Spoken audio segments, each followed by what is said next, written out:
اور ایسا کام کر جائے جس کی مثال آئندہ زمانے میں بھی نہ مل سکے۔ محمد عادل شاہ سے پہلے اس کے باپ ابراہیم عادل شاہ ثانی نے اپنے لیے ایک نہایت ہی خوبصورت اور شاندار مقبرہ بنوایا تھا۔ آپ کو ایک چیز اور بتاتے چلیں، چونکہ تاریخ کے حوالے سے ساری باتیں چل رہی ہیں۔ عام طور پر یہ تاثر ذہن میں بیٹھایا جاتا ہے کہ مسلمان جو ہندوستان میں آئے اور مسلمان بادشاہ جو ہندوستان میں آئے، انہوں نے یہاں کی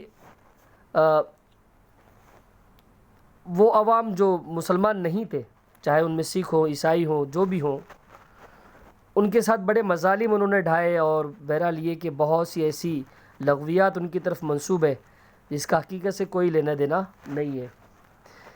بتاتے چلیں آپ کو کہ جتنے بھی مغلیہ سلطنت کے جتنے بھی فرما روا یا بادشاہ گزرے ہیں، انہوں نے اپنی رعایا کو ہر طرح کے حقوق فراہم کیے، بنیادی حقوق جس کی آج دستور میں بڑی اہمیت ہے، وہ ان بادشاہوں کے دور میں بھی آپ کو تاریخ اس کی گواہ ہے ملیں گے۔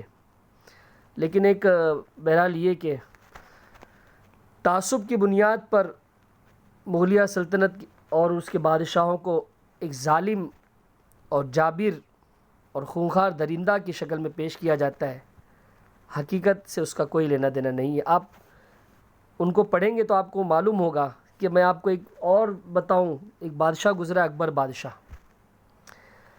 اکبر بادشاہ اس قدر معتدل سیکولر تھا کہ اس نے اپنے دین اسلام اور دیگر ادیان کے درمیان ایک دوسرا راستہ نکال کر ایک دوسرا دھرم بنا لیا، جس کو دین اکبری کہا جاتا تھا۔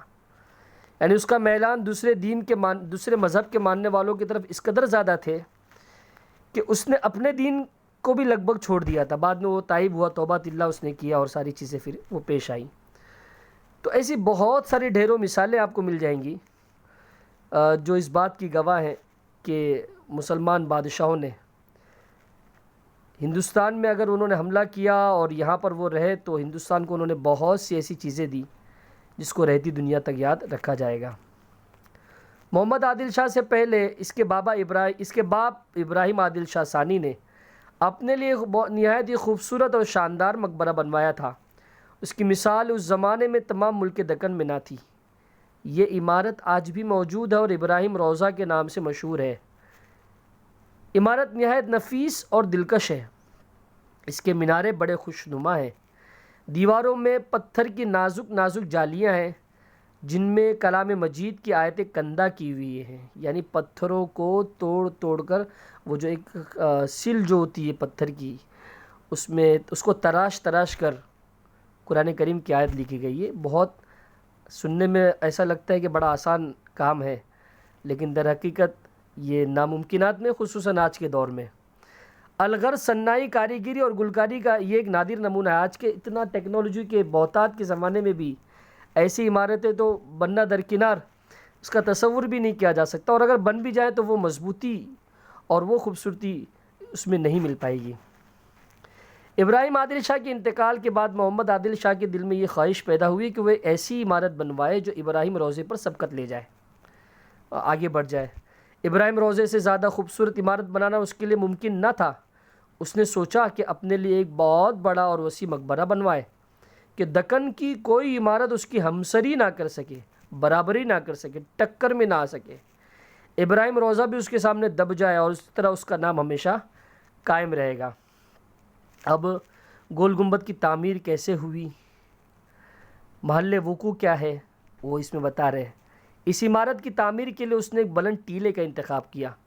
ٹیلے پر ایک بہت بڑا چبوترا بنایا گیا اور اس پر عمارت کی بنیاد رکھی گئی۔ عام طور پر عمارت کی بنیاد زمین پر رکھی جاتی ہے، لیکن اس نے ٹیلے پر اپنے یہ بنوایا، اور ٹیلا چونکہ تھوڑا سا مطلب یہ کہ بالکل مسطح نہیں ہوتا، کچھ اس میں ابھار ہوتا ہے، جس طرح کیل کا ابھار ہوتا ہے اس طریقے پر، تو اس نے ایک بڑا چبوترا بنا، پلیٹ فارم بنا دیا اس کا ایک، اور اس کے بعد اس کے اوپر عمارت کی بنیاد رکھی۔ اس کی تعمیر میں برسوں لگ گئے۔ اتفاق دیکھیے کہ عمارت بننے کے کچھ عرصے کے بعد ہی محمد عادل شاہ کا انتقال ہو گیا، اسے اس عمارت میں دفن کیا گیا۔ یہی عمارت آج گول گنبد کے نام سے پہچانی جاتی ہے۔ گول گنبد ایک نہایت بلند اور شاندار عمارت ہے۔ اس کی بلندی کا اندازہ اس سے ہوتا ہے کہ شہر سے باہر آنے والے مسافروں کو دور ہی سے اس کا گنبد سورج کی طرح ابھرتا ہوا نظر آتا ہے، چمکدار، جس طرح سورج ابھرتا ہے، سورج جب نکلتا ہے تو اس کی ایک روشنی ہوتی ہے، چمک ہوتی ہے، پھر عمارت اور شہر کا منظر دکھائی دیتا ہے۔ یہ عمارت ایک مکعب نما ہے جس کا ہر ضلع 156 فٹ لمبا ہے۔ اس کے اوپر گنبد بنایا گیا ہے جس کی شکل نصف دائرے جیسی ہے۔ اس طرح پوری عمارت کم و بیش 205 فٹ بلند ہے۔ عمارت کے چاروں کونوں سے جڑے ہوئے 4 ہشت پہلو مینار ہیں۔ ہر مینار 7 منزلہ ہے اور ہر ایک کے اوپر برج ہے۔ ہر مینار کے قریب دیوار میں چکردار زینہ ہے جس سے چھت پر پہنچا جاتا ہے۔ چھت سے گنبد میں جانے کے لیے 8 دروازے ہیں۔ اب یہ پڑھنے کے اعتبار سے تو ہم یہ سبق پڑھ لیتے ہیں، لیکن حقیقت یہی ہے کہ جب تک ہم اس کو نیٹ پر سرچ کر کے اس کا ویڈیو نہ دیکھیں یا ہم بذات خود وہاں جا کر نہ دیکھیں، تب تک یہ چیزیں مطلب یہ کہ بس کانوں کی لذت کے لیے بہتر ہے، اور کانوں کی لذت اس سے لی جا سکتی ہے، اس کے علاوہ اور کوئی فائدہ اس سے نہیں ہے جب تک آپ وہاں جا کر نہ دیکھیں۔ گنبد کے اندر دیوار سے لگ کر ایک گیلری بنی ہوئی ہے جو دائرے کی شکل میں اور 11 فٹ چوڑی ہے۔ گیلری کے کٹہرے کے سارے نیچے عمارت کے صحن پر نظر ڈالیں تو محمد عادل شاہ اور اس کے عزیزوں کی قبریں نظر آتی ہیں۔ قبروں کے چاروں طرف چوبی جنگلہ ہے، لکڑی کا بنا ہوا جنگلہ ہے۔ گنبد کی گیلری میں پہنچتے ہی دل پر ایک ہیبت سی طاری ہو جاتی ہے، ڈر لگتا ہے۔ انسان اپنے قدموں کی گونج سن کر سناٹے میں رہ جاتا ہے۔ قدموں کی آہٹ کئی بار سنائی دیتی ہے۔ عام طور پر اگر ہم کسی بند جگہ پر بولتے ہیں تو آواز لوٹ کر سنائی دیتی ہے، اور یہ 1 یا 2 مرتبہ آواز لوٹ کر سنائی دیتی ہے۔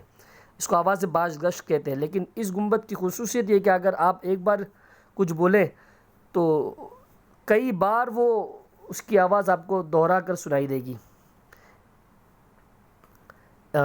قدموں کی آہٹ کئی بار سنائی دیتی ہے، ایسا لگتا ہے جیسے کوئی فوج چلی آ رہی ہے۔ اگر کوئی کھانسے یا کھنکارے تو آواز گنبد کی دیوار سے ٹکرا کر 10-15 مرتبہ سنائی دیتی ہے۔ گیلری میں پتھر کی کرسیاں رکھی ہوئی ہیں، ان پر آمنے سامنے بیٹھ جائیے۔ بیچ میں 124 فٹ کا خلا ہے۔ دیوار کو منہ لگا کر کی جانے والی آہستہ بات بھی سامنے بیٹھے ہوئے آدمی کو ایسے سنائی دیتی ہے جیسے ٹیلی فون میں بات ہو رہی ہو۔ یہاں تک کہ اگر گھڑی دیوار سے لگا دی جائے تو اس کی ٹک ٹک سامنے کا شخص دیوار سے کان لگا کر سن سکتا ہے۔ ایک تالی بجائیں تو تڑا تڑ 20 تالیوں کی آواز آتی ہے۔ یوں تو تھوڑی بہت گونج ہر گنبد میں ہوتی ہے، مگر اس قسم کی گونج نہ کہیں دیکھی نہ سنی۔ اسی لیے اس عمارت کو بولی گنبد بھی کہتے ہیں۔ اس گنبد میں آواز صاف اور بار بار سنائی دیتی ہے، اسی کو صدائے بازگشت کہتے ہیں، یعنی ایسی آواز جو کئی بار سنائی دے۔ عام طور پر بولنے والے اور سامنے کی دیوار کے درمیان 60 فٹ کا فاصلہ ہو تو آواز دیوار سے ٹکرا کر واپس آتی ہے اور صاف سنائی دیتی ہے۔ فاصلہ کم ہو تو آواز صاف سنائی نہیں دیتی۔